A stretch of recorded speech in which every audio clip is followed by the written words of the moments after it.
Network.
All right. Welcome back to the Fourcast. It is a two-cast as of right now. Myself and H-Rap in the building. And tonight, we have a very powerful documentary that we're going to review tonight. It is called Hurricane Katrina, Race Against Time. Man, there was so many aspects to this. So I've been looking forward to hearing your thoughts on it, hearing all of our thoughts on it. It may just be the two of us tonight. Our other two members had to take care of some business. So, but we could be here, whether it's me, A-Trap, both, A-Trap and Wilkes, whatever, we could be here. All right, so Hurricane Katrina, Race Against Time. Obviously, we know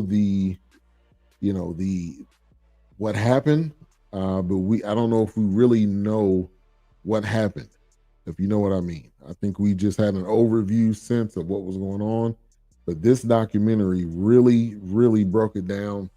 It was a 5-part documentary.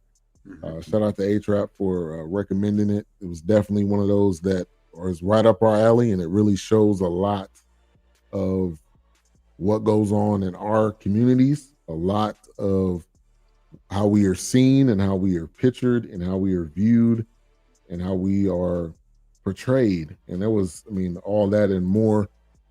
So first off, A-Trap, how you doing? And get into some initial thoughts. My initial thoughts is I quit. And I know it sounds crazy. No, I'm dead serious.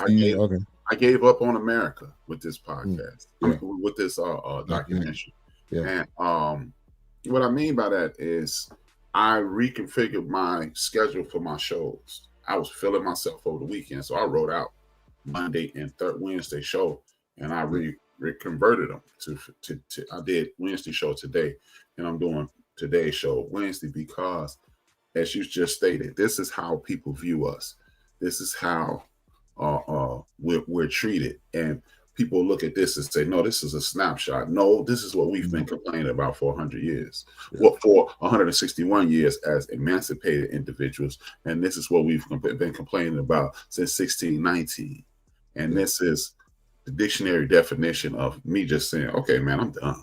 I don't have anything else. You want it to be this? Okay, cool. You don't respect it? Cool. Because I'll never make a complaint about the United States of America again.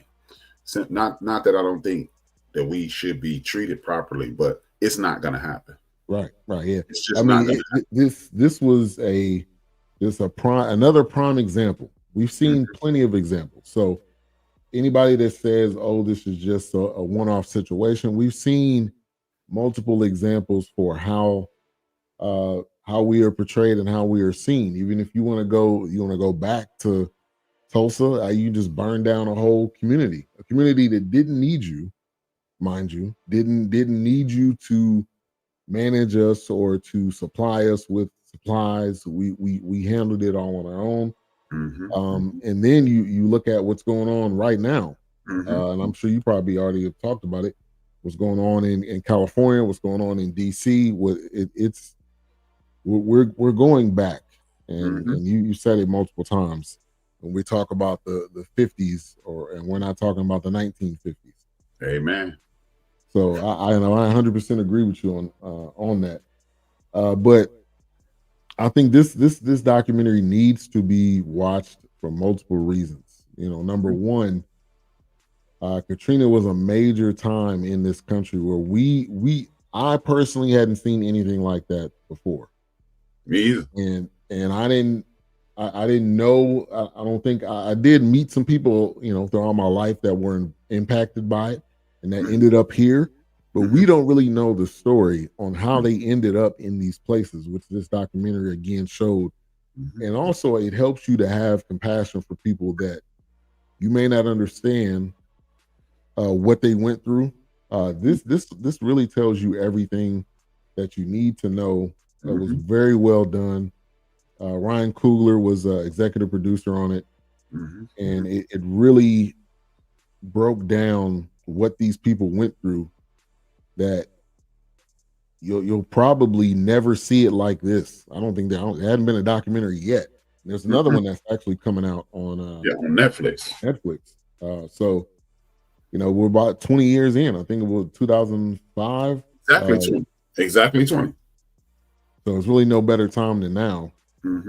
But yeah, 2005, causing over 1,800 fatalities, approximately $1.8 billion in damage. And I thought, and we go ahead and get into the conversation. I thought it was the hurricane that kind of caused everything, but the hurricane actually was a minute part of it, and that didn't cause a lot of the damage. It was the levees that end up causing the damage. So let's kind of open it up and talk about the beginning parts of this documentary where they talked about really New Orleans and the culture and what it's like. And there was a elder gentleman who was a community activist, which is like that guy that you talk about all the time, that guy that's able to tell the story of what happened, the accurate story and the real story. Oh yeah, most definitely, man. This is the microcosm of what we experience in the United States of America. We're overlooked. We're set aside. We are not valued in these United States of America. And like I said, I'll never, ever, ever, ever, ever complain about the United States of America again, because how many times have we attempted to embrace our culture and people just done away with it? This dude, do you know how beautiful New Orleans, Louisiana is? And I don't mean optically. I'm talking about from a spiritual standpoint, from a historic standpoint. Just the people down there are different kinds of people. You got people they're engulfed in French culture, they're engulfed in Haitian culture, they're engulfed in indigenous culture, and they all come together and they make people. They are what the world should be. Like I consistently say that the world is made up of different tribes. Right. And that one race, human race, and then everybody else is a different tribe. New Orleans, Louisiana shows you how those people can inculcate each other, and you can inculcate yourself into that culture, and it will embrace you, and you are an extension of the local culture. People don't realize that the Haitian background for those people down there, and they went to the DR / Haiti, because it's not called Haiti, it's called Haiti. And that is the reason you have Texas, Arkansas, Oklahoma, so forth and so on, because those people kicked kicked Napoleon his behind, and they forced the people they forced them to sell. So it's just so much history and culture in that place, and it was washed away. And after watching the very end of this, I believe it was washed away purposely, because when you see the damage to that levee, that's not damage done by water. I don't care what anybody say. They showed it up high view. No, I ain't going. And they said in this that it wasn't even fully completed. They were still in the process of putting it together. So that, I mean, what better way for something to fail if it's not put together properly? Which I appreciated that. I think he was a meteorologist, or he was maybe he was a doctor or something, but he said it was not put. It was faulty. So this was going to happen sooner or later. And I think another thing we didn't realize was they had an actual Hurricane Pam is what they called it, which was a mock hurricane and how we deal with the situation. And they had a plan laid out. But when you, like Mike Tyson, the Mike Tyson saying, everybody got a plan until they get punched in the mouth. And they just didn't know how to handle it. I refuse to believe that. Think about this. How is it that we could put people on the moon? We could put tools on Mars, but we can't understand the severity of an extremely powerful storm. You should be okay. Watch this. And the key word is should. That you shouldn't. Yeah. Look at this. Not September 11th, 2001. A plane hit 2 buildings in New York, rocked New York to its core, knocked down buildings down the street, this, that, and the third, right? Right. But in 1986, a plane hit a building in Philadelphia. That building still stands. It's somebody going to work in that building tomorrow. So if you can make a structure strong enough to withstand a bigger plane hitting it, how is it that you don't prepare for things of that nature? Yeah. Nah, man. And this is a city, we've all heard it and know it, that's under sea level. They in a boat. Yeah. So it's bound to happen sooner or later. And to your point, the whole FEMA aspect was really like, let's wash these people out and let's rebuild. And now when you go back, I've been to New Orleans twice in the past 2 years, and you can't even tell, obviously it's been 20 years, but you can't even tell what happened. You can't tell there was a Katrina, but it's for people that live there, it's been gentrified, like we see in a lot of areas. Anybody that's here in Texas, Oak Cliff is that area where it's being regentrified, and you got a Starbucks, you got a Whole Foods, you got all these different places, and it pushes out the people that are from there, that live there, and that this is really that same situation. Oh, most definitely, man. Most definitely, and we continue to give people passes, and we keep saying, "Oh well, no, we don't know. We know that we are under the thumb of a greedy government that'll do anything they can to ensure that they get what they want."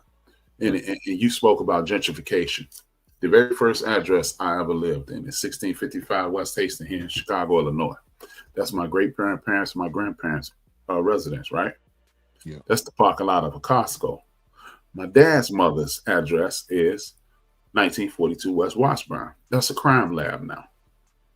Wow. My dad is my mother's second husband.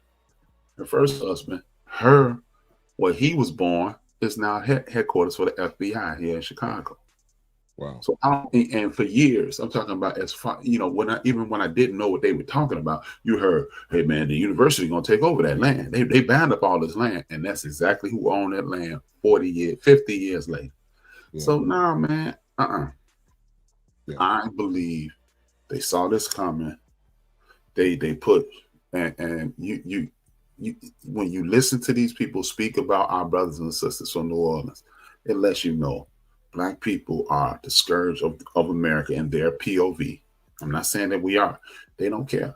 They don't care. And we disregard it, done away with. You got people literally saying, hey man, and he came over here, but I'm running for my life. Right. So, right. And that leads me to my first question. Survival versus property. How many times have we seen this where this was really like they said it multiple times. This was apocalyptic. This was like The Walking Dead. If anybody ever seen that show where everything is shut down and you're not being provided food or water. So what do? You can't go to your house and get food. You got the store that's over here. Do you take that? Do you take that, or do you just die on the street? and that's my question: survival versus property. Man, this survival, man. And see, again, I'm gonna continue to extrapolate these things to current living conditions throughout the United States of America. Yeah. Look, is cocaine bad? Is heroin bad? Is barbiturates bad? Or are those pills that they sell? All those things bad? All of them are definitely bad. But when you put me in a situation to whereas in my mind, I got my lady, I got my children, I may even have a parent living with me. Either sell that poison or all of us starve. All of us, yeah. You know, and I have friends, well, you need to make better decisions. Yeah, that sounds good, man. That sounds great. I have had the privilege of never being hungry unless I was too far away from home.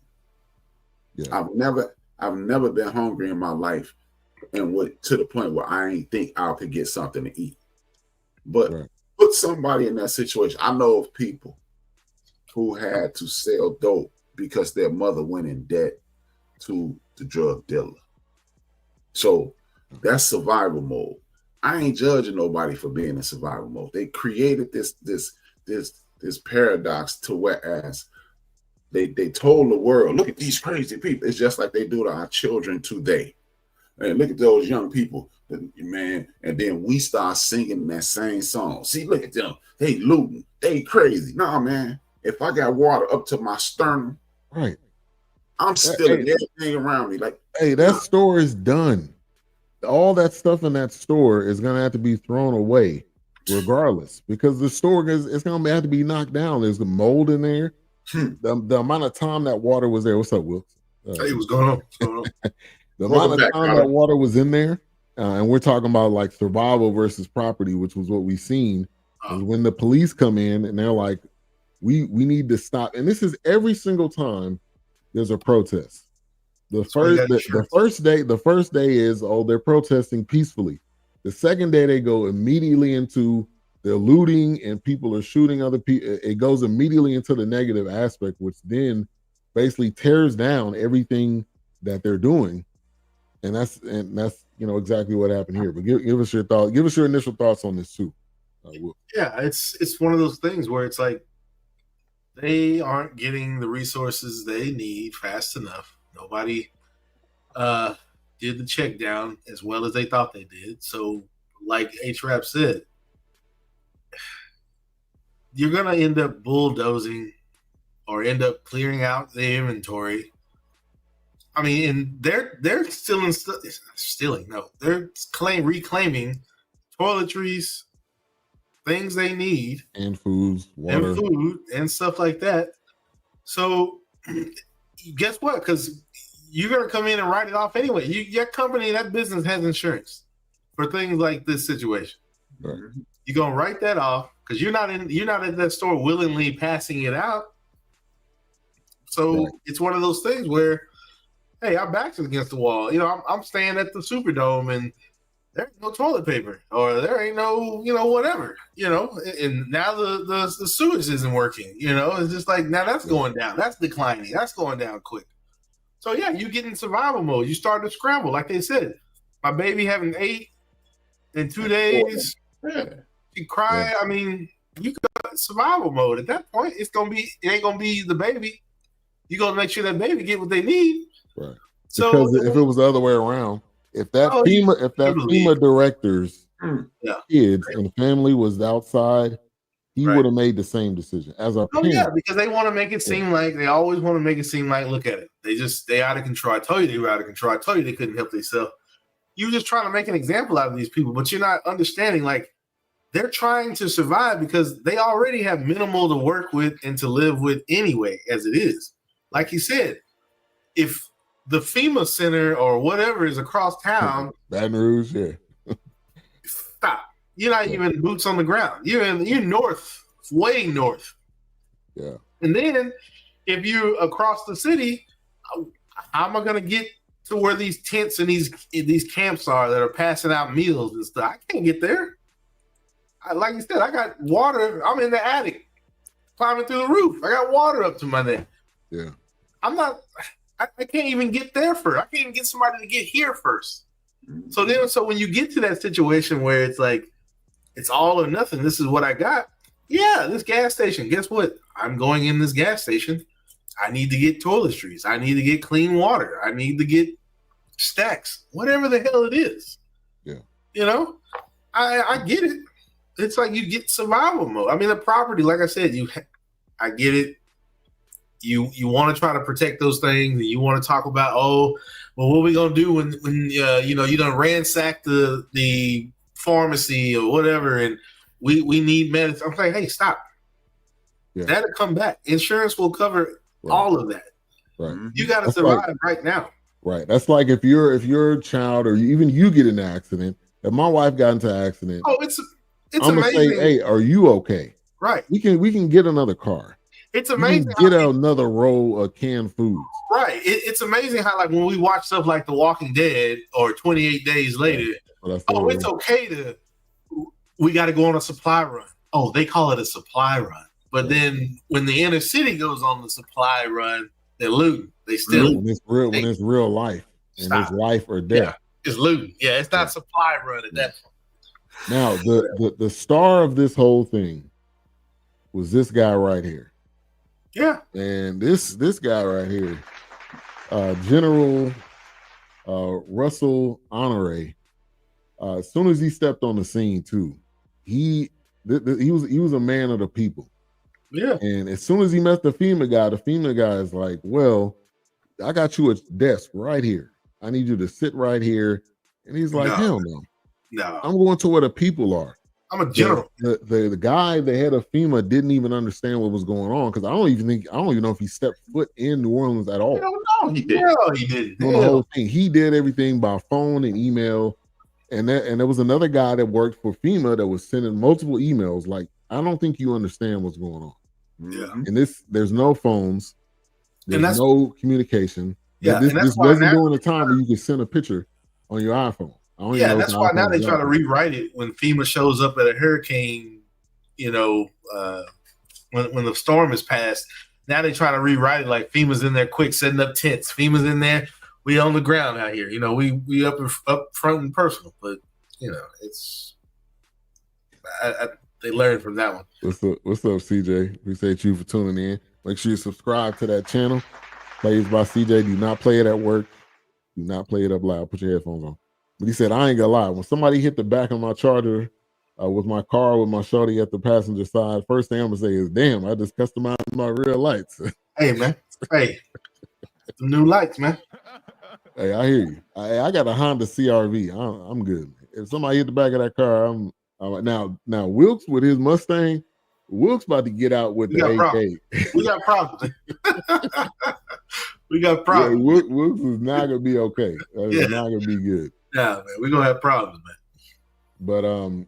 But yeah, let me put his picture back up. This gentleman is still alive, and from this Hurricane Katrina, he became kind of a organizer and a doer.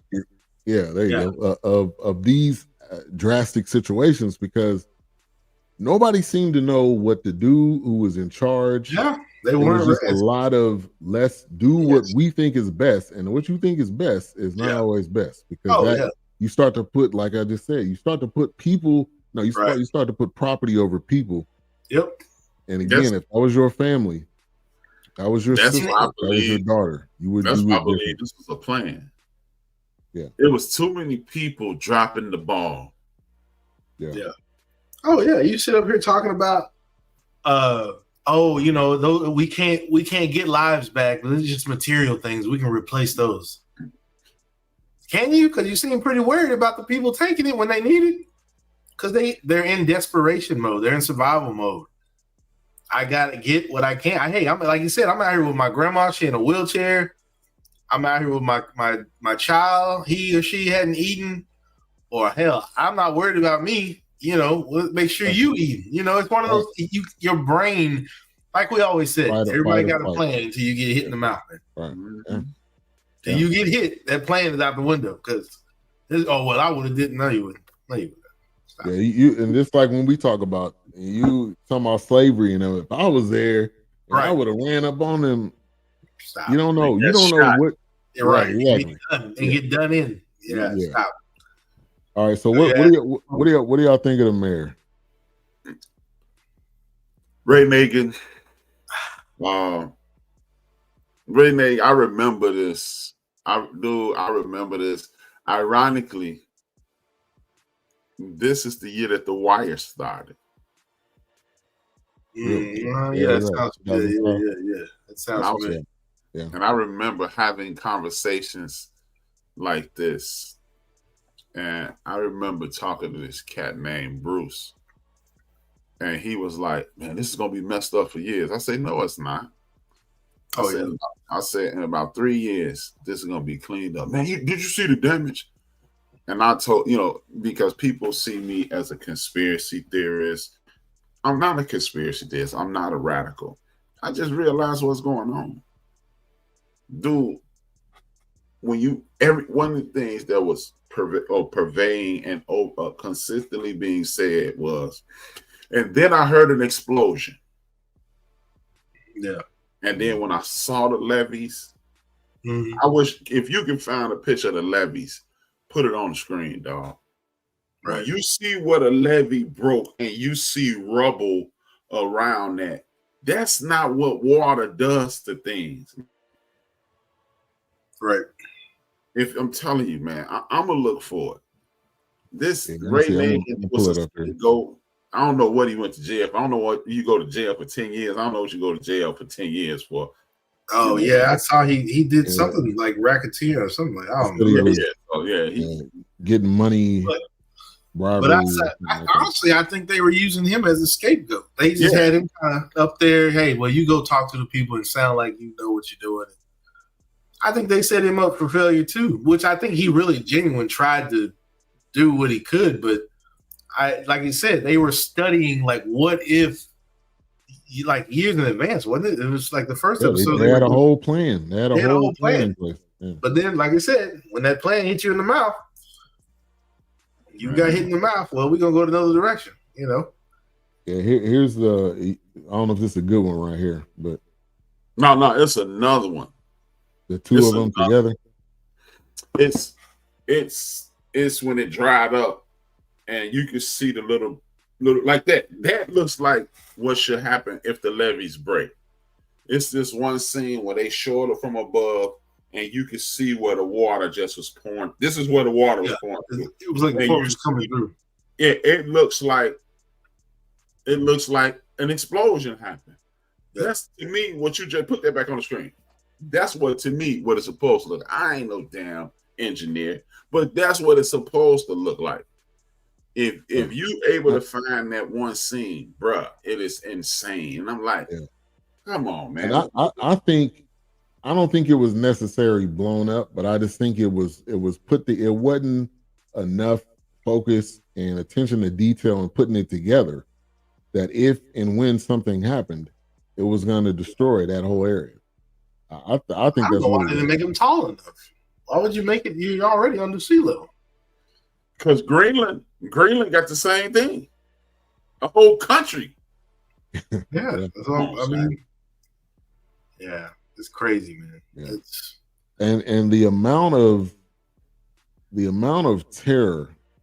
None of us. I don't think. I don't want to speak for y'all, but I don't think anybody's been in a situation like this where you're used to hurricanes. All right, and a lot of people said this. Like we know it's going to be heavy rain and wind. It may be a little bit of something there.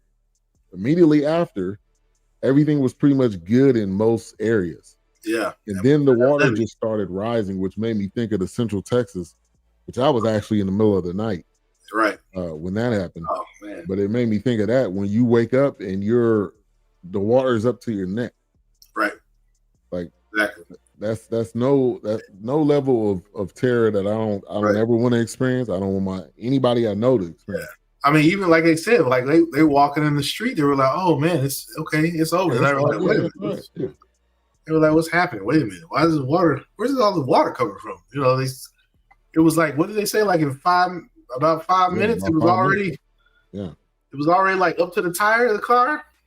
Yeah, he said every 3 minutes it got higher. Yeah.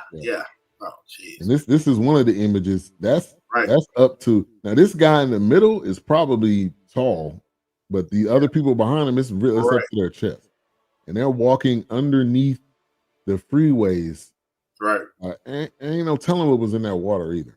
Yeah, they mentioned that too. Yeah, they didn't tell no. Like somebody said, then they said they had like you're in this water with an open wound, and he died.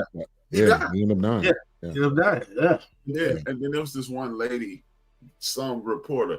You're wrong. Isn't that what you're doing? Isn't what you're doing wrong? He said, "Look, we walk around in this water, and if we get our feet cut, we're gonna die." Right. And I'm like, which end up happening. Your business, homie. Exactly. Right. And that leads me to another question. Media. And there was some there was the Asian guy that really I think he took it in, and he's like, I'm gonna do what I can to really get the story out. And there was some people that asked a question like, you stole all that stuff, why did you do that? Which is really not a question. That's just you accusing somebody and you want their opinion instead of you saying, where's your family? Do you know where your family is? And that guy that was trying to talk to his grandmother, like, hey, if I see you or you see me, where are you? Like, that ain't right. That's hell. Right. That's literal hell. But media, and we can talk about this or in general, is it put in place to help or harm the people? Hey, Trap. Most definitely, man. I mean, the whole slogan, if it bleeds, it leads. Oh, yeah. Like I said today on the program, you see 1,000 young people acting a complete fool on TV, and then they attribute that to us. Right. As a whole. Immediately. Look at how they act. But when the president is acting a fool, when what's the man name who looked like a turtle in Kentucky? I can't think of his name right now. With the glasses. Mitch McConnell. When Mitch McConnell does this racist stuff, when what's her name? Marjorie Taylor Greene does racist stuff. Right. When my man out of South Carolina, he does Kelsey or whatever his name is. When they're doing racist stuff, we don't paint with a broad brush and say they are racist. We say that individual is, and this is what you're seeing repeatedly. You see it.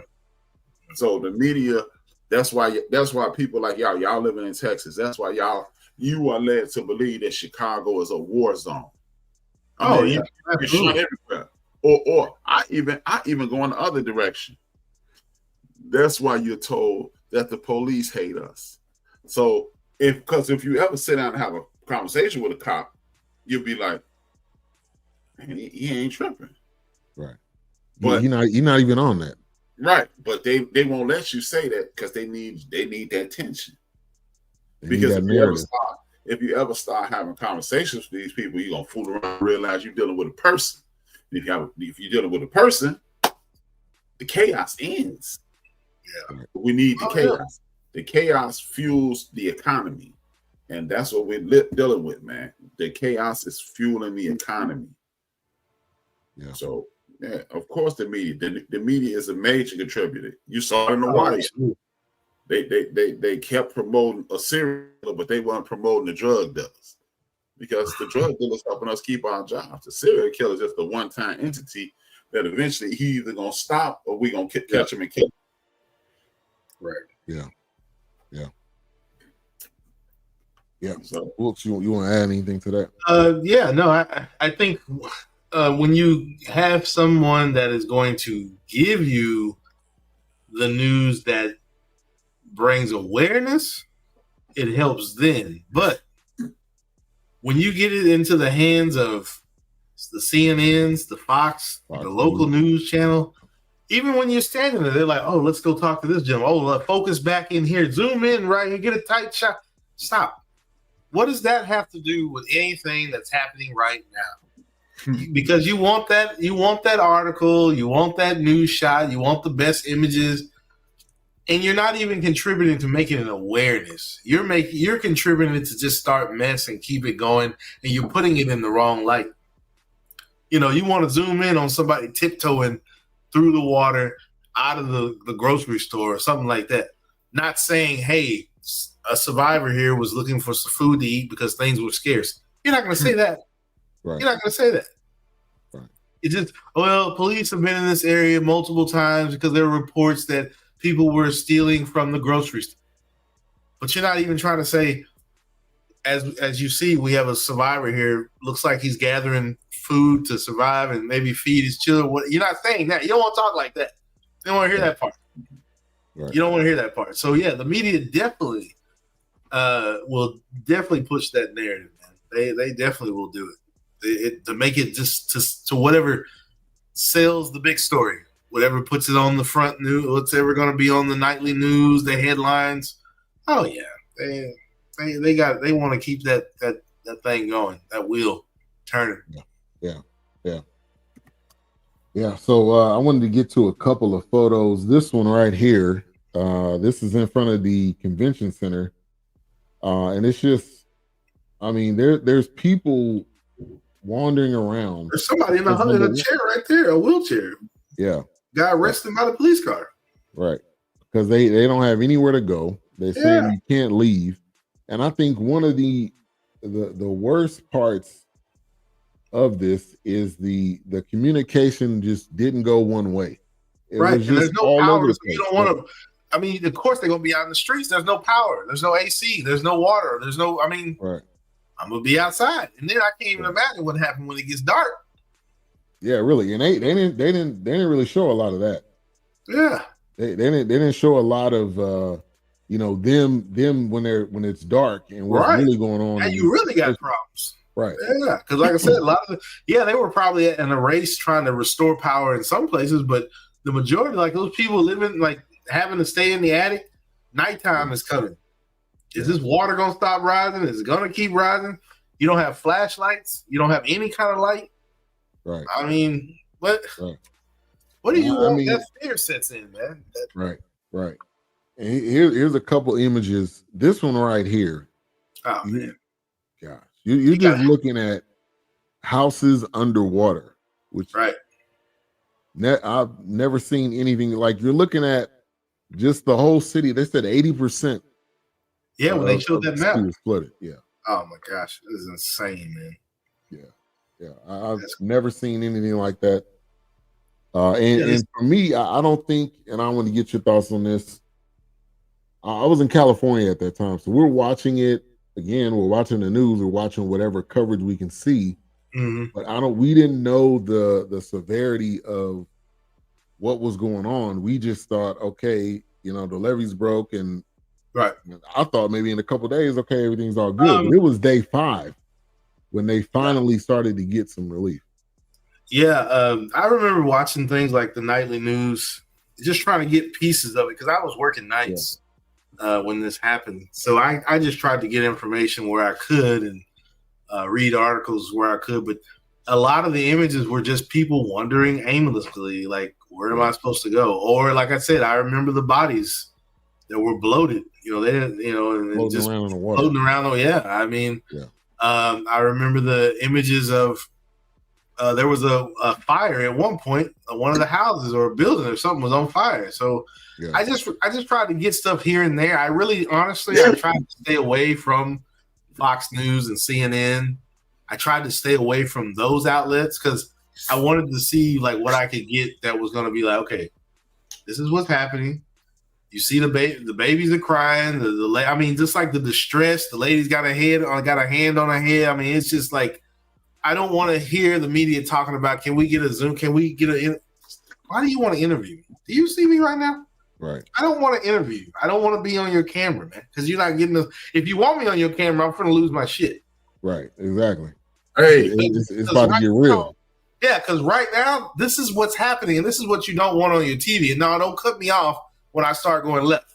So it's like, stop, because this is the situation that we're backed in. So yeah, I remember trying to just grab information from apps that I had and information that I could find. Like I said, I tried to stay away from the big national news and even some of the local news because they're just gonna give you little snippets and then they're gonna cut to dog races at 3, on Channel 5. Right. Stop. They're not gonna give you everything. Right. They're not gonna give you everything. So yeah, those images of the levee and just the water and the houses under, like to the point where the water was so high, the roof was covered. Like you could just see just little tiny peaks of the roof, and I'm just like, oh my gosh, man! I can't imagine that if like I don't remember. Did anybody hear like what the weather was like? Was it humid? Was it hot? I was just about to say that. I can't even imagine. This is the first time that I heard about it was 100 degrees out there. I can't even imagine. I can't. Oh gosh. Yeah, they just wanted to, especially people that weren't there. Right. They just wanted to give us pieces of the information. Yeah. Mm-hmm. Because then a lot of the news coverage was downtown Bourbon Street, which they weren't exactly didn't get a lot of the storm, and so you had the Fox News and the Good Morning Americas and all those type of people were over there saying, "Oh, it's all good." Right, exactly. That's what you're. Yeah, that's what he was like. Away, though, it's everything's okay over here. Everything seems to be pretty good. Looks like everything pulled through. Nah, man, across town, man, the levee is damaged and you got water poured in. Yeah. You talking about it waiting on Noah to pull up. Right. He over here partying, ready to go over here to Bourbon Street. Like, hey, man, chill out, man. You got to stop. Yeah. Chill out, man. There they go, your thumbs up, Wilson. Always. I don't know what is happening. I don't know what is happening. Yeah. He always does it on mine. One of the stories, I think, A-Trap, I think you actually mentioned it last week. The lady that she got rescued. I think she was on a boat. Mm-hmm. And she says there's a baby right there, which is already passed. And she said, I just want to get that baby. Maybe I can find somebody, maybe somebody knows somebody. And so the person says, we were only trying to find the living, not the dead. And he ends up pushing the baby away. Stop, man. There was plenty of times I almost cried watching this, because this is like this. And plenty of people said it. Like, we're in America. This should not happen. And if it does happen, there should be immediate action. Again, FEMA not doing their part at all. And then they're talking about them. Well, he has his eating schedule and he has to make sure that he has reservations. I'm like, man, get out of here. Stop. Get out of here. Chill out. Man. It was pathetic. Yeah, but that story definitely hit me. And A-Trap, I know you mentioned it last week. Oh yeah, but before I even touch on that, I want to salute Ted Koppel. Ted Koppel, was exactly what media used to be, and he checked dude right live on air. Dude tried to lie, like, bro. He said, "I know what's going on, and you don't. You don't, and you there." And that's what I was saying, like. When you have that media that calls it out as it is, we stop trying to even. Even that. I guess you can say that's a way of exposing something too. But if you're not going to inform people with the right information, you can tell them and run with anything. So yes, Ted Koppel gonna be like, "Whoa, wait a minute, stop, chill out, man. I can't allow you to talk like that on my show, man. I'll have to cut the feed. You keep talking like that with this information, man." How hard is that, man? You don't have anything under control. Nothing is under control. Yeah, but he definitely checked him, because he's fumbling on his words and he's trying. Well, I didn't say it was going to be there today. I said it was. He was like, what is actually going on? Stop, bro. Which you don't know. Exactly. So I'm glad you definitely said that. Yeah. Yeah, Ted Koppel, and then maybe that's why Ted Koppel stopped doing, because Ted Koppel and it's a Ted Koppel and somebody else from the media, old school media, be on Twitter. When I used to be on Twitter, they used to be on there going ham. On Twitter? Like, stop lying. It was Ted Koppel. That sound like Peter Jennings out here. So. No. Peter Jennings wasn't on there. Yeah, it was another. Peter Jennings, he don't. Yeah. Was it? Oh, would it be? What's his name from CBS? I think it is CBS. Dan Rathers. Dan Rather. That's Dan Rather. It's gotta be Dan Rather. Be on Twitter. They used to be on Twitter. It's gotta be on. It's gotta be Dan Rather, man. You step out of line, Dan Rather, and Ted Koppel was choking you out. It was not playing. And not one clap back. I was because you need that. You need that. And that's why I was saying. That's why I said they don't want. That's why I was careful. Like when I was getting my information, it's just like, I don't know. But like you said, you get the old school journalists in there and how to bring a story and that's why I said you have to expose these things. If you're not enlightening people with actual truths and facts, but you're trying to enlighten people with, oh, they're robbing, they're stealing. Look at them. Oh yeah, we told you. Stop, man. And remember the lady who was a tourist.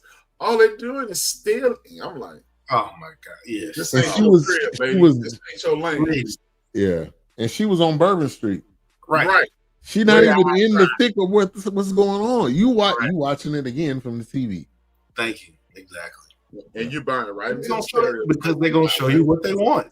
Yeah. There is I don't know if it's I've seen it many a times. It's like I don't know. I can't think of what they call it. HRAP or Ben, y'all might know what they call it, but they'll show you one image, but then when you turn that image around, he's pickpocketing or he's doing something that you didn't see him do it. But the bait and switch. Yeah, the bait and switch. It's like, I'll show you this to get you distracted, but why you focused here, I'm doing this over here because you can't see what I'm. Yeah, I've seen that used a lot on different things and albums. Your president does.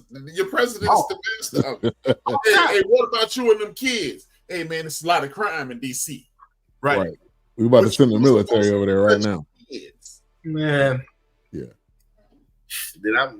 Crazy. And I want to give look over there. Yeah, a shout out to the Coast Guard who immediately got busy saving people, rooftops, and they're not even trained to do this, but they jumped in. But then you fast forward, and there's the rumor of helicopters being shot at, and they ended up being grounded for hours, where people are dying. People are dying or stranded, which is another reason. Yeah, go ahead. Did you catch? See, now I understand. That's a lot. When you said Ryan Coogler executively produced this, that one Coast Guard lady, he fronted her off because you notice she was about to go into classic white girl mode. I'm sick of them always tripping about the black people. And then she realized, wait a minute, I shouldn't say this. And then but it wasn't me though. I was like,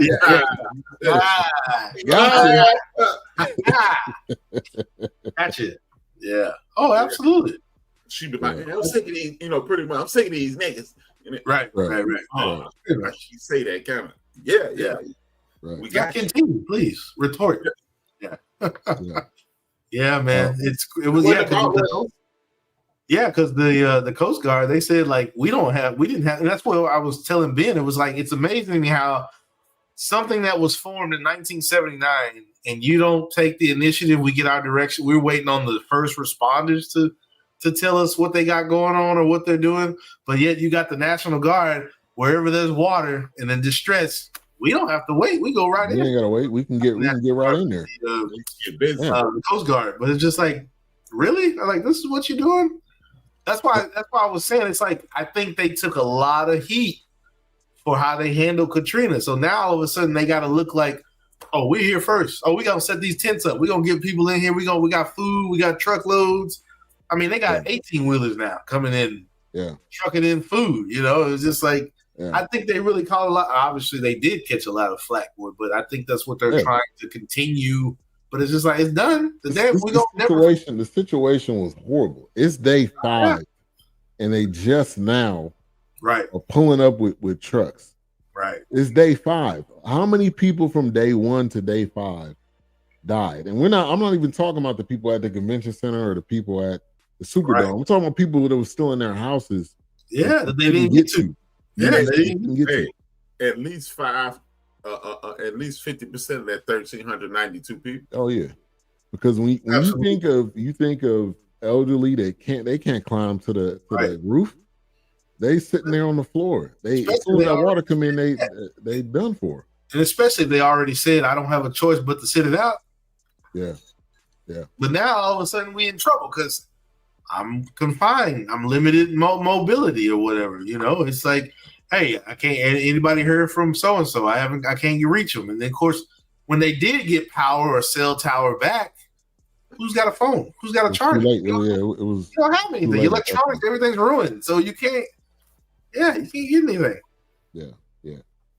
What's up, Keisha in the building? Thank you for tuning in. Good evening, fellas. Wilkes.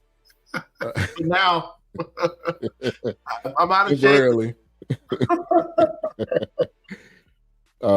And I appreciated also some of the National Guard, specifically the guy that they interviewed. And it was like, look, if I tell these people something, we have to back it up. I can't tell them the truck will be here tomorrow and it won't be here tomorrow. And he was the one that said it. We're basically we're treating property at a higher level than people that are on the streets. And one of the things he said, I don't know if this was the convention center or the Superdome, but he said the smell of human suffering.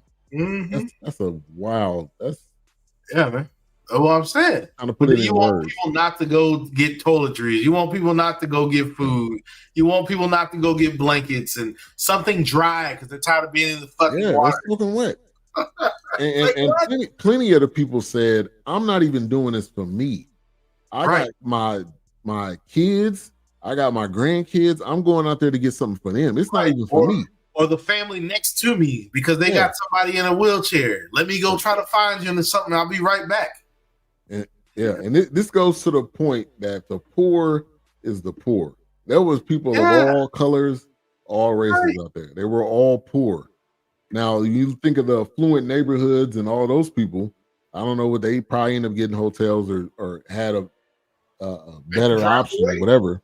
I was gonna say they got out before the traffic gridlock. Before everything happened. Yeah. But yeah, man, this was. And then you had one of the guys that I don't remember his name, but he was the one that was videotaping a lot of it. And I mean, he almost didn't make it. He ended up driving. He tried to get out of the city. You think of the traffic. Ended up going to the Superdome, and then the guy that he brought with him, which I think was his cousin or his uncle. I think it was his cousin. Yeah, and he's at some point he's like, man, I can't take this no more. I'm really about to lose it. Yeah. And his truck was there, and he ended up getting out of there, which was crazy because they wouldn't. It's like you hostage. Right. Oh yeah. You're not in a good situation if you hear. Right. At least you got a chance if you able to get out of it. You're wondering what you're getting into when you're driving. It's just like, oh, great. Because now your brain is like, let me take Highway 10. Let me take 35. Let me take. It's like because now your brain's trying to figure out. He's trying to maneuver the bit, but everything's gridlocked. There's only a few ways in, a few ways out. I mean, you already know it's going to be backed up. So when we talk about desperation, Keisha said this was just the worst time ever. This is when I was working at a bank and held up at gunpoint. It was 6 evacuees that did the robbery. When you were at and we reviewed that film, what was it called? Broken? No, it was the military guy who wasn't even holding up the bank. He was just like, just give me my $186. $68. Yeah, but when you get to the worst point, you will do anything. Yeah. Like we can say, I would never do that. It's like, look, I'm not trying to hurt anybody. I just want what's owed to me. You don't get it. If I can just get this, I can feel like I got a foothold on something. Like I can get, but it's like, unfortunately, it's not going to come off that way. Now they got to treat you like you. Obviously, they're going to try to throw you under the bus and throw you under the jail. Yeah. But it's just like, man, I'm not here trying to hurt nobody. Man, y'all don't understand. My back is up against the wall. I need this money, which they're not going to understand because they're not trying to understand. Because they want you to go through the proper channels. Yeah. And not to drum up a bad memory for you, Wills. This is like when you were triggered by the movie Straw. Hell yes. But you keep judging people for in the worst possible moment of their life. Yeah. And then say, well, you need, like, I got a homeboy. He pissed me off. Shot his name. I ain't gonna say his name because his job won't allow it to be public. But, yeah. And My man, I remember when like 2 or 3 of them young black boys got shot by the cops, and President Obama was crying on TV. Oh man, he got to be stronger than that. Nah, man. But he got kids, man. He got kids. Right. But like you should have that type of emotion if you see somebody's lifeless body on the ground. Right. Like Michael Brown, I drew a comparison to Michael Brown when that guy was, and he didn't, from how the story was told, he wasn't being violent. He was like, we just want to know what's going on. And he shot the dude in the back. Like, that's the most in the back way to do it, man. The dude had no gun. Yeah. He just shot him dead in the street. Around 10,000 people. It wasn't like nobody else. It wasn't like you could say, oh, nobody heard it. And it goes back to, again, it's like, oh, we think we have the best plan until that plan gets ejected. It don't go the way you want it. Now you scrambling. Like, man, you don't get it. I think that was the plan, man. I mean, again, I'll accept being a radical or militant or whatever it is. But, bruh, I just can't. I refuse to believe 5 years into a new century, that was the best that they could do. That was it, really. Right. Listen to what they were saying. I told the National Guard this lie. So to make the president look good, the president and the governor go on TV and literally say, shoot them jokers if they take some stuff. Nobody had the wherewithal to say, hey, man, no. It took a dude who had probably been in the midst of a war to say no. It took this guy right here who had to literally walk around and say, put those guns down. If it wasn't for him, and I was just really in that area, because when they started talking about Gretna, and they started talking about areas outside of New Orleans, them dudes is just walking around on the street with AKs. It's open. I ain't even said it's open season. Yeah, because you really up in arms. Yeah, they said that. Yeah, they said it. That's what I'm saying. You really up. Your blood is boiling at the fact that you're seeing people in survival mode. Yeah, you're gonna have those that be like, I need to get what I need to get because that family I just met at the Superdome or whoever down the street not gonna make it much longer. Let me try to get them some fresh water to drink because they wallowing in this water. Yeah, so it's like, stop, man. I mean, you already know what's happening.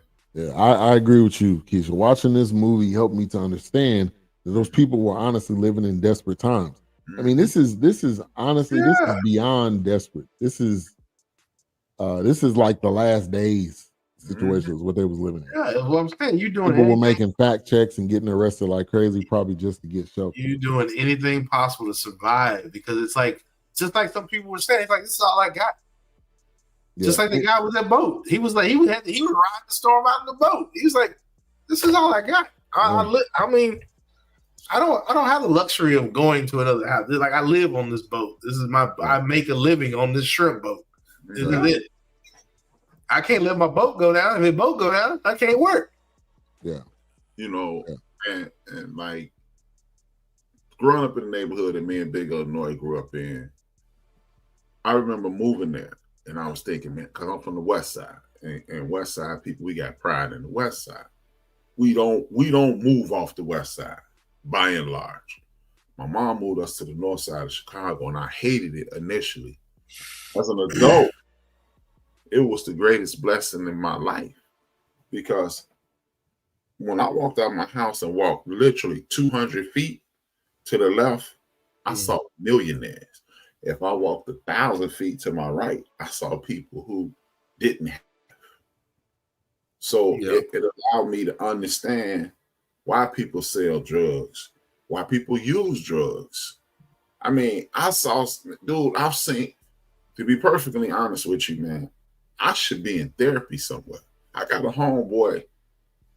He don't know I realized it. I was selling blood last year to survive. Wow. My man was literally, he has a wife and 3 children. He was selling plasma. Yeah. I mean, bro. Like when I was watching this, like Will said, y'all said I got you said I got emotional. Yeah, bro. Me and Big Illinois, my man Draz, we used to literally say this, dog. You know, you remember you get the summer job, you get that money, it's burning a hole in your pocket. Oh yeah. So you've been eating your mama cooking all summer, but now you got that check in your pocket, you got to go spend it. Right. Payday for the summer job, me, Draz, and Ant standing in front of the crib. And we literally said this. Hey, man, let's go to Sammy's before they start shooting. Yeah. Listen to that, man. Yeah, you know, we got to play the football field and walk back before they start shooting. I can remember pulling up for a jump shot, shooting. Bah! The ball is shot out of the air. We didn't run. Oh man, these jokers. Right. Yeah. Dude, I need to be on the couch somewhere. So when I see this, nah, man, this was not a mistake. This was, we want what they have, and we will destroy you to get it. Yeah. And then when they talked about building back, and that makes sense because you knew those levees were designed the way they were designed. You mean you just let that ride like that for decades, for years?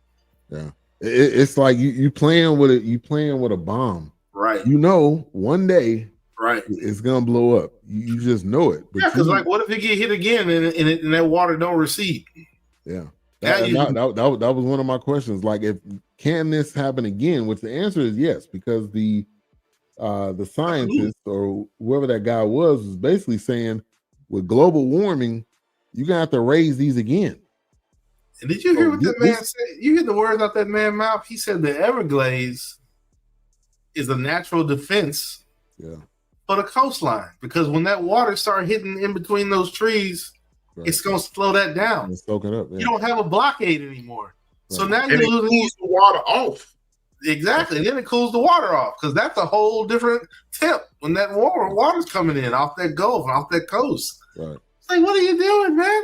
Which goes to the point of the oil companies, and you can't replant Everglades. Right. And we I'm not gonna say we, I'm gonna say corporations don't care. Oh, they will soak up whatever money, to then everything just is destroyed. Now they did at the end, they did show that they were put together like a park in a kind of a swamp area that would hopefully help that. Yeah, but again, if you don't raise those levees in 5 to 10 years, you can have the same problem. And it's so funny, because when I hear about the ecosystem in the Everglades, I remember learning about that in school, man. Yeah. I remember how they're fading and how they need to be protected, and what kind of resources they give and protection they give to the life that they actually have around them. It's just like, man, that stuff's important, man. I was learning that when I was growing up. The natural way that God made it to prevent these natural disasters from happening. And what about this? Think about this, y'all. And I just thought of this as y'all was saying that. Remember during COVID? You remember 19, 18, 17, 16, 15, 14, so forth and so on. It was every year. Yeah. Hurricane. Right. Yep. That during COVID, we didn't have one hurricane. And then when the games got back to normal, they get to drilling again. They get to taking up natural resources again. Yeah. Mo sent me a picture last year. It looked like God had just flushed the toilet on South Carolina. It was towns in South Carolina. He told me where his old lady. He sent me pictures. I wish I wouldn't have deleted. I just deleted that picture from my phone last week, and I'm looking for it right now. Insane. Yeah, I bet. I'm talking about. It made that New Orleans thing not look so bad. I'm talking about 3-story buildings, and the building was hit. This is all you saw from the building. Yeah. And I'm looking for it right now. I'm trying to find it. And this was that Central Texas. So I mean, the other can this country handle another Katrina? The answer is no. Now, I don't know whoever's fault it was with this Central Texas situation. Right. But there was, I don't even know what the number is at this point, but we're talking about weeks afterwards. There was upwards of 300 people still missing. I'm pretty sure, unfortunately, the way they showed that truck in the mud, I'm pretty sure those people are buried under it. If it had that much force in moving that dirt like that, moving that mud like that, unfortunately, they might be buried in the river. Yeah. Mm-hmm. If they did get washed away, but if you got caught up in all that force of the water, I mean, who knows? I mean, slamming you in the trees, and unfortunately, it's just terrible at night. That was. I mean, if you woke up and you was like, "Oh no, there's water coming," it was too late because that water was what they said, 4 or 5 minutes. It was moving a house down the river. Yeah. Oh gosh. But we I mean, at the end of the day, I'm not saying I'm saying as a country, we don't take care. Right. We don't take care of what God has blessed us with. We use it, abuse it, tear it up, and then when things happen, we're more reactive. How could this happen? Than we are being proactive or caring. I mean, and this stuff's not gonna stop. That's the sad part. Oh no, it's not over. I'm pretty, like I said, I always had at the back of my mind that what if they get hit again and that water does not go down, that water does not recede? Yeah. Now you've got a bigger issue on your hands. I mean, since I was a kid, they've been talking about this earthquake that's going to basically separate California from the United States. We've been talking about that for years. I mean, San Andreas fault line. Yeah, you're still doing drilling, you still oil. I mean, all the stuff is still happening. So it's not a matter of if, it's just a matter of when that's going to happen. And that's going to be a whole other disaster. It's a powder keg. The turn of the century in San Francisco, 1990 San Francisco. Yeah. The big one. I mean, I remember that. You know, you get home and the fish tank is on the ground, and we were in a car, and it just feels like all the tires went flat. Everything's moving. Yeah. Like, oh man. Yeah. People at the baseball game. That was, come on, man. And then so now you rewind back, and you remember that it was like some type of 1-800 donate for relief, and it's Kanye and Michael Myers. Yeah. And he says George Bush don't care about black people. Yeah. When I rewind back, I didn't know that he just flew over. I didn't know that. I did. He just flew over in the plane. Didn't even get out. The dude's looking out of the window. Like, you don't even have the human decency. You know to why? get off the plane and walk around. Nope. You just looked and you was like, "Oh yeah, it's bad." Yeah, because how did you see looting from up there? Right. You've already enraged the people, so now it's like, oh, it's not safe for you down there now. Well, you took forever dragging your ass. I mean, just imagine if he got down there and started handing out water and started actually putting his hand, like the general. If he actually did something, how that would have changed. I mean, maybe it wouldn't have drastically changed how everything went. Yeah. But at least it would have gave some people like, oh, he does actually care about us. I remember watching that too, and I was just like, I don't think that's in the script. Looking out the window. But you know what, man? That just shows you how, like I said at the top of the show, these people at the top, they do everything they can to protect each other's name. George Bush is being branded as the silly old man now. You're like the lovely, cuddly old guy. I'm like, this dude was a clown. Yeah. This dude was a clown. I'm like, nah, he ain't lovable. Yeah, they try to rewrite the story. Yeah, he's past that now. He painting dogs and he's in the painting now. Yeah. We don't forget. Right. You don't care. You only care about the people that patch your pockets. Yeah, that's what it comes down to at the end of the day. It's like you do remember how this went, right? Right. Like we don't forget. You might have, you don't forget. You let it go, but we ain't forgot. So, so you fast forward, they get to the point where buses are starting to come.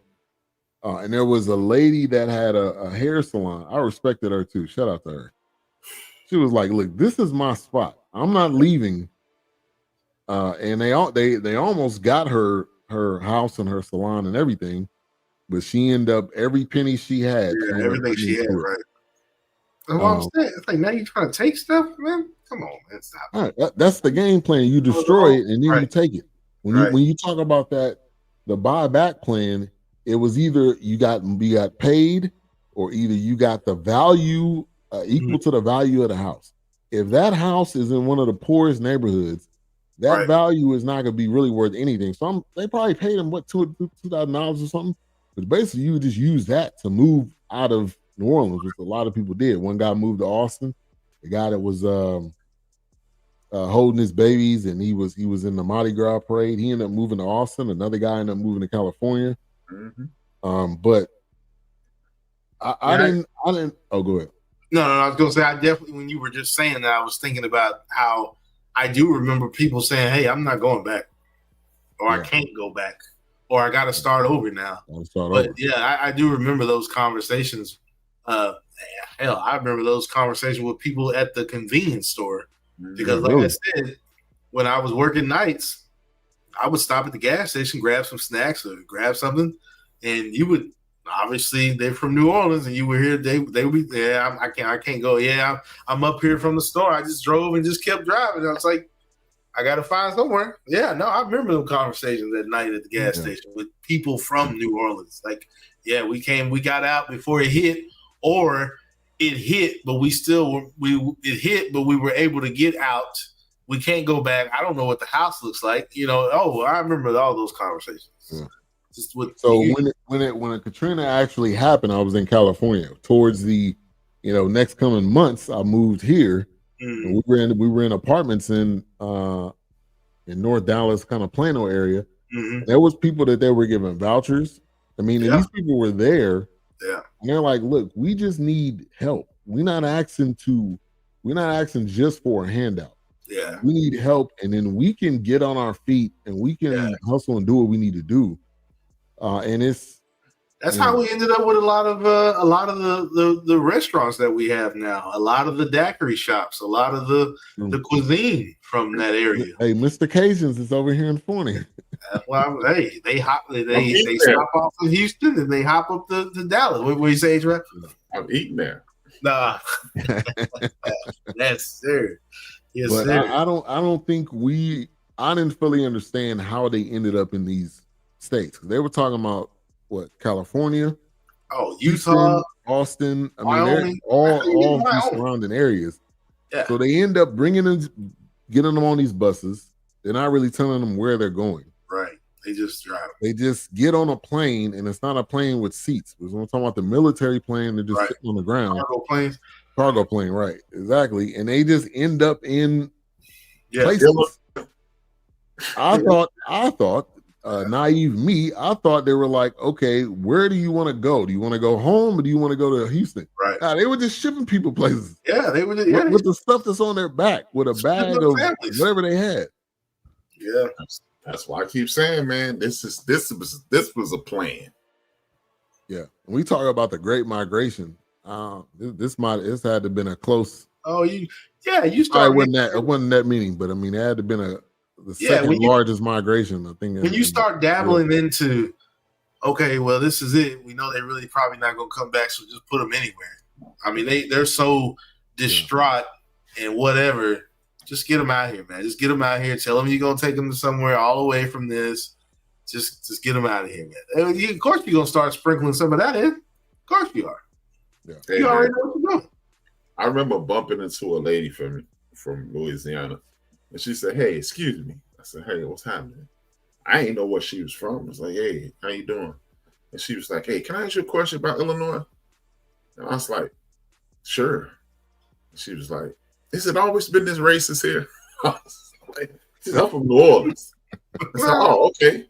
Has it always been this racist here?" And I was like, "Yeah." She's like, welcome to it. She's about 60. She said, I've never experienced this type of racism in my life. I'm from New Orleans. I was like, damn it, man. Damn. And to be honest, wherever you were, anybody that was from New Orleans got a stigma of, oh yes, they're from New Orleans, they just want some free. Yep. Yes. Which is horrible. Come up here and they didn't choose a lot of them, some maybe did choose to go. Like the guy chose to go to California because that's where his dad was. These people didn't choose. Right. Not all of them chose to go to Houston or Dallas and start their lives completely over again. Oh yeah. What's up, Poetic? She said, good evening. She said, no yawning allowed. Sorry, my bad. Thank you for tuning in. What's going on? But yeah, you just think of all these people ended up in different places. Now, probably the most vivid, we can go around the room, the most vivid picture that I have in my head from all of this is the spray painting on the houses. When they started doing that, oh man, yeah. And it's like 0 or 1 or whatever. That was the point. I'm like, wow, this was unheard of. Yeah.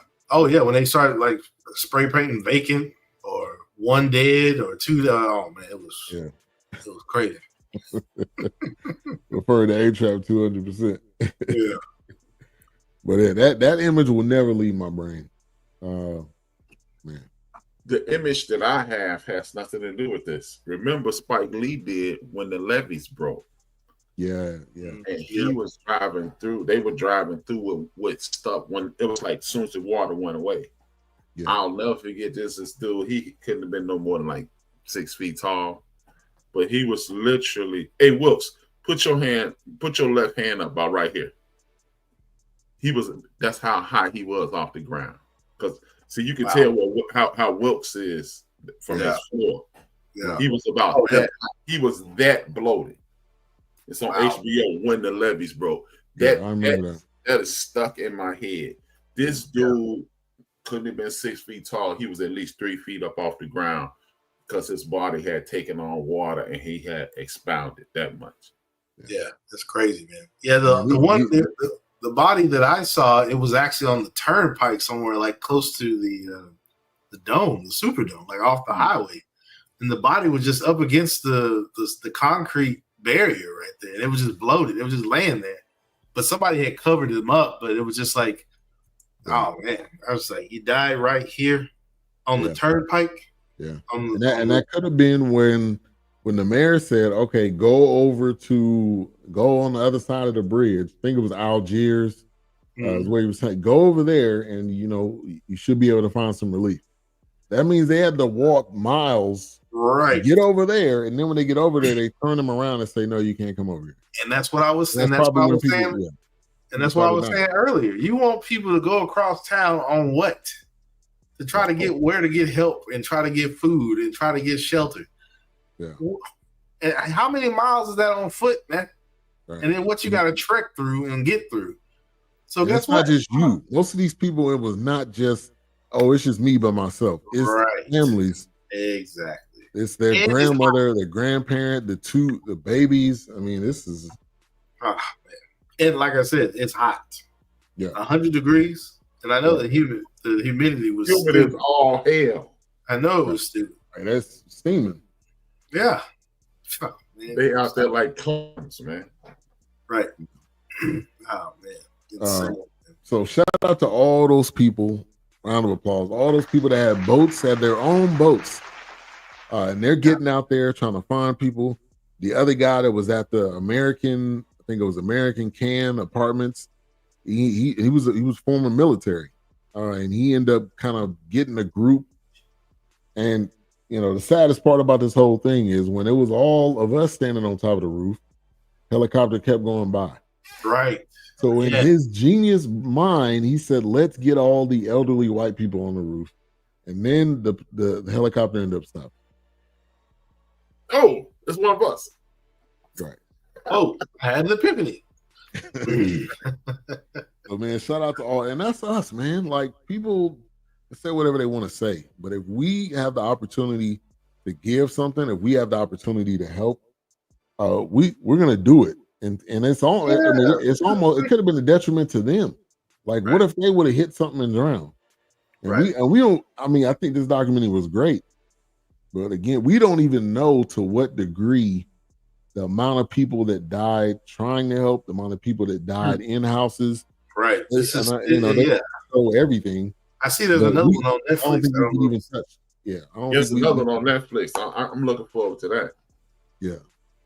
But still, I think you're absolutely right. I don't think we still know. I mean, you still have people tearing up, barely could talk in the interview. Don't want to really go back, but I'll talk about it. But man. What about Dirty Red? He had to grab his dying brother off the ground. Right. Yeah, had to grab him off the ground, man. Come on, man. What are we doing? And it showed them sitting on the back of behind a car with police. Which that wasn't. Ain't no way that was police. Them dudes was in wife beaters and shorts. They was maybe there was a neighborhood watchman or whatever. Yeah, something like that. Yeah, them dudes went no. Yeah. Hey man, so you already have. Maybe they took their shirts off so he wouldn't be identified as police. You already have the horror of this is a national disaster that happened in this one city. You already have that going on. And then you have people getting killed for just trying to find something. They ain't even asked. Like even the fire department, the firefighters were saying, we just gonna shoot first and ask questions later. Boy. Wow. The fire department. Yeah. What are you saying? Fire me. Yeah. Right. Popping me. I bet you didn't know you was gonna be on this documentary, huh? Right. They was talking cash, grade. They was talking real heavy. Oh yeah, he talking reckless here.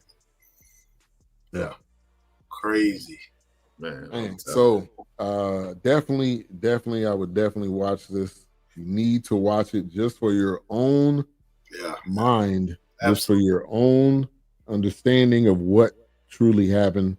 Because we only got bits and pieces. Unless you was there, right?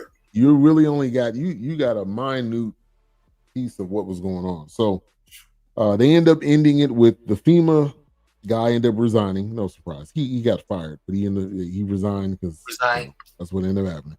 Yeah. The general went on to continue to head up and kind of direct situations like this, which he did one hell of a job.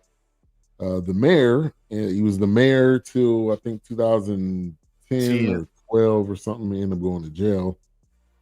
They still use him as a scapegoat. Yeah. Ray Nagin. And they didn't have the governor. I don't know if she like passed away or something, but she wasn't on this Hopefully. at all. See ya. Yeah. She wasn't in the mix. She wasn't in the mix. Turned out. Surprised they didn't have Bush on here, man. Where the hell Bush, man? Nah. He was somewhere painting the dog. Painting dogs and painting murals of his cats and stuff like that. But this documentary, as we kind of rounded out, this is one of those things that you really got to rate the quality of the documentary because the situation is horrible. Ain't no way you can. Oh gosh. No way you can make light or make. There is no bright side to this situation at all. And then you fast forward, and Obama is president. They got all these restaurants. Like I said, you go to New Orleans now, you wouldn't have any clue that all of this went down. And all that. Of course. How convenient. You never know that you could drown in any minute. Right. Exactly. And this could happen again. Oh, absolutely. Because I'm pretty sure they didn't build the levee back. Right. He said they're going to have to make these higher. Will they actually do it is obviously the question. Right. Yeah, they don't want to. Yeah.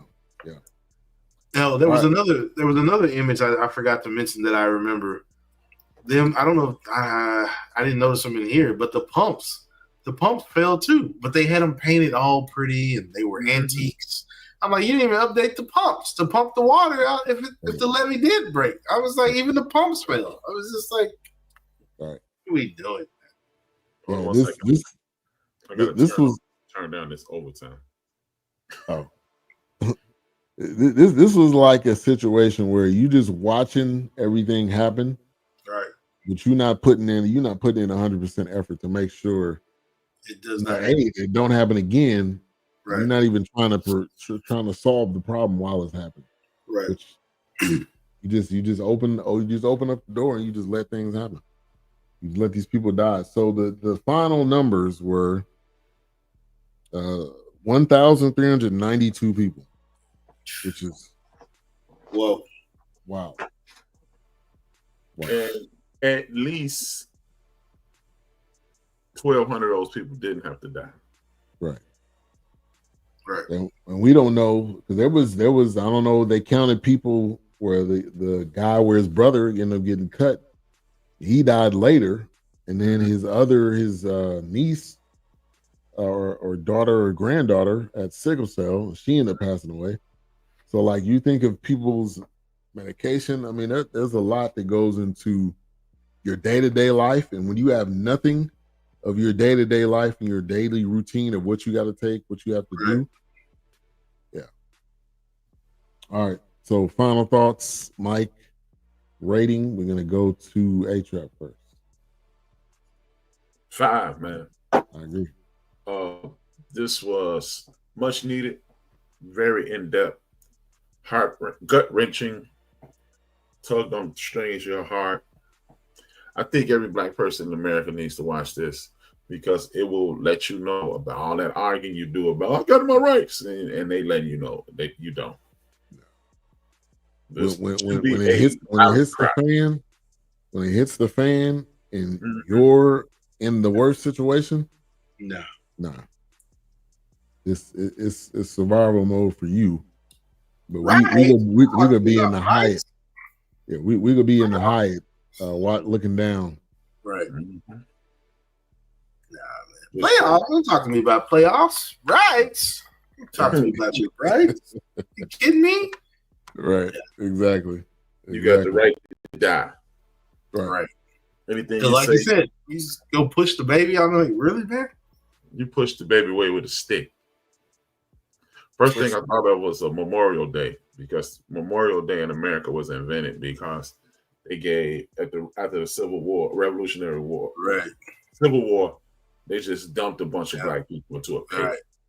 And we got those people and properly buried them. And we had to invent the holiday to properly bury our own. Right. What the hell, man? What the hell? So the original Memorial Day is at the beginning of May. They stole it, commandeered it, and put it at the end. Yeah. Right. Yeah, ain't no surprise. Shoulder hurt. Still. Man. Steal, kill, and destroy. Of course. Absolutely. Yeah. Wilkes. No, definitely a 5. It's always been a story, whether it's even if it was one that was a rerun that I've seen 1,000 times on National Geographic, it's still just blows my mind. The devastation and like how people were you were not prepared to cover all these people that are trying to survive, and they climb into the attic, climbing through the roof, trying to stand on top of houses, decaying, falling apart. I mean, it's just, oh man, I don't care how many times I watch it, whether it's like I said, if it's a new documentary, an old documentary, it's still just mind blowing. It's just like these people walking around and these bodies floating by, and unfortunately somebody's dying on the sidewalk. You can't do anything about it. Unfortunately, they just cover them up because it's a dead body under here or something like that. It's just, oh my gosh, man. The smell. And the smell, like you said, so definitely crazy. I enjoyed it. I'm like I said, I want to watch the one on Netflix. I saw they kicked that one, but definitely 5 mics. Insane situation, just crazy.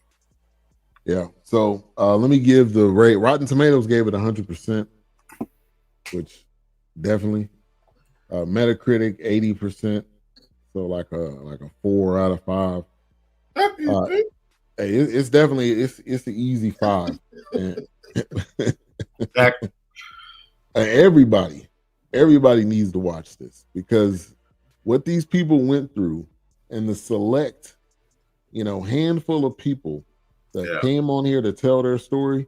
You have, what is it, 40 minutes times 5? You know, you got a couple of hours to watch this just for those 2 hours exactly.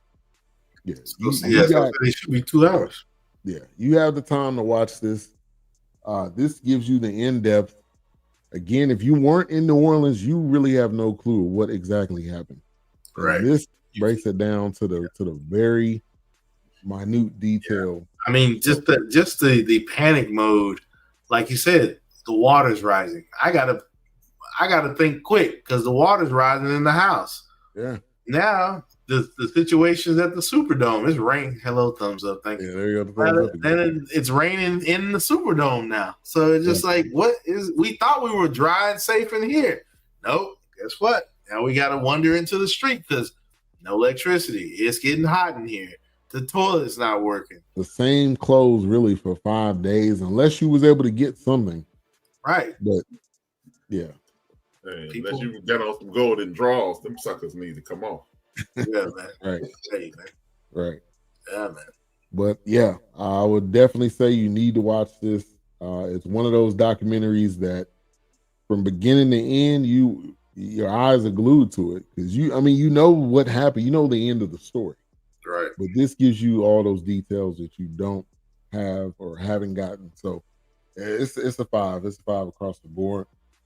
So coming up next week, which we're gonna do the Cowboys documentary is actually it's a few episodes. I think it's 8 or 10, so maybe we split it, but it starts tomorrow. How about them Cowboys? But anything Cowboys is gonna be watched heavily. Oh yeah, whether they hate him or love him, they're gonna hate him or love him. They're gonna be Michael Irvin, Dion. Oh yeah, Emmett. I was gonna try. I'll try to get my cowboy hat before we go review. I gotta go get me a cowboy hat, man. I gotta put me on, man. So let me play a quick preview of this, and then we'll come back and close it out.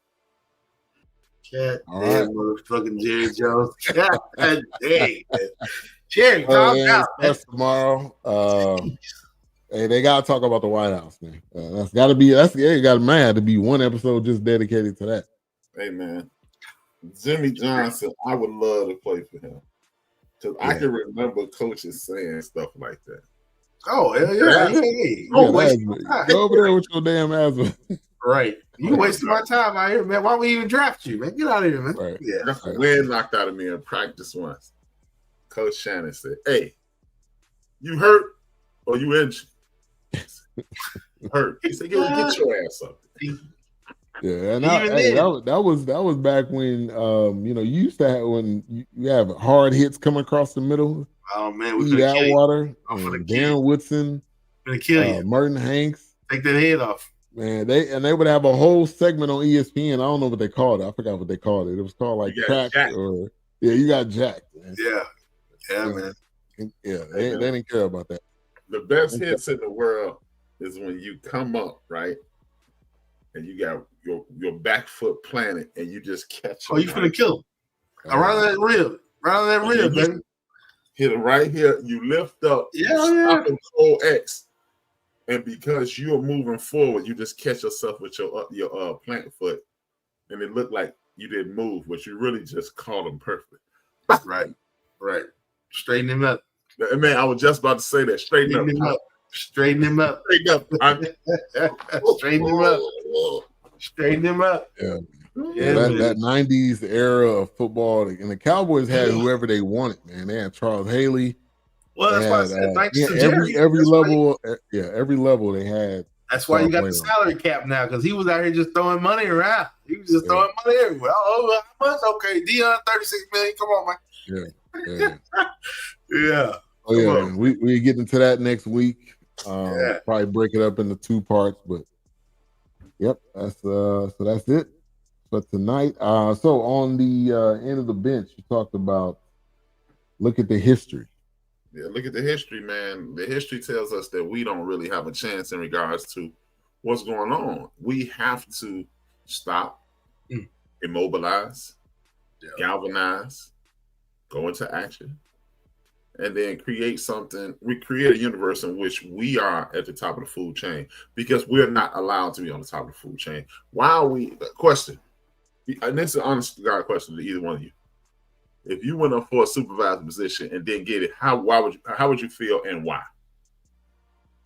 Oh, you'd feel disappointed because especially if you've given, like they say, of course, you're always expandable. You done did what you did and put the company on your back a little bit, and all of a sudden they just kind of, you're just not what we're looking for right now. Yeah. We're pretty hot. We're pretty upset. Yeah, I mean, I've been in that. So yeah, I've definitely felt disappointed. Felt like quitting. Hell yeah. Started looking for another job. The question is this: why were you angry? Because hold on, think about this. Being black in America, why were you angry?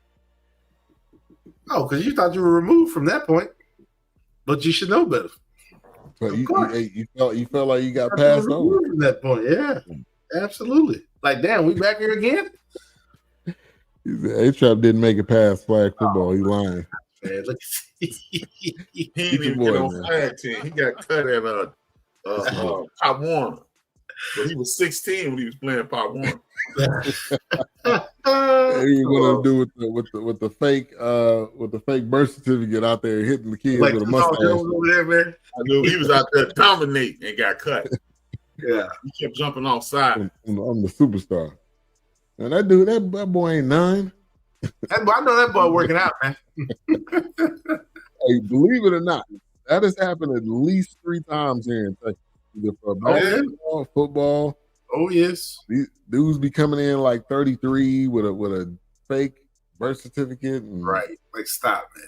You know he's supposed to be out here, man. You're not gonna recruit the glory days, man. It's over with. You're right. Yeah, go ahead and coach. I couldn't play no more. I didn't want to play. I mean, yeah, go ahead and coach somewhere, man. Yeah, but all right, man.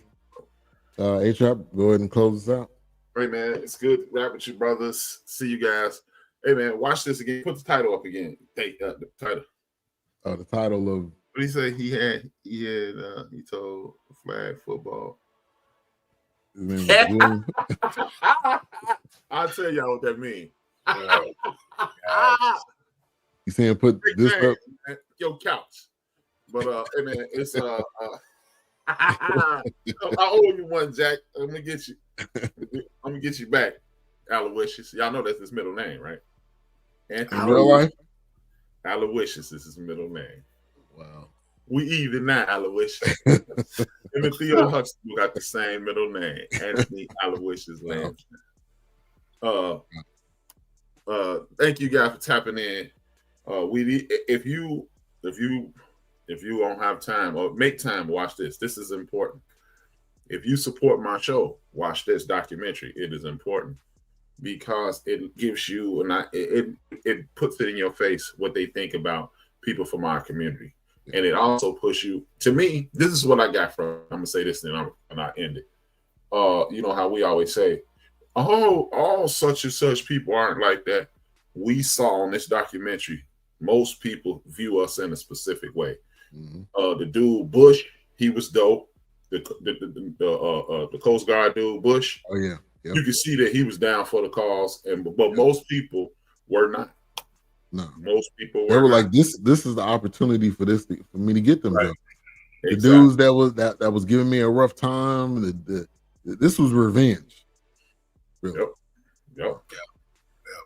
So continue to support us. If you once the show ends, please comment, share your opinions of what we did, what the documentary was about. Even if you come back and tell us, hey man, y'all are doper than we thought, and y'all should give y'all money, and y'all should do that. Yeah, we'll take that. But now on the serious side, please watch this. Tap in, hit the like, hit the share, tell a friend to tap in. If you haven't subscribed to BS3 Network, and if you do that, then you can go to the End of the Bench Media at YouTube on YouTube. Please subscribe to both. 2025 is we having big things. We're doing big things. I got a suggestion after the show. 2 fingers, 1 word. If I owe you something, I ain't got it. And if you need it, get it from God. Him upstairs.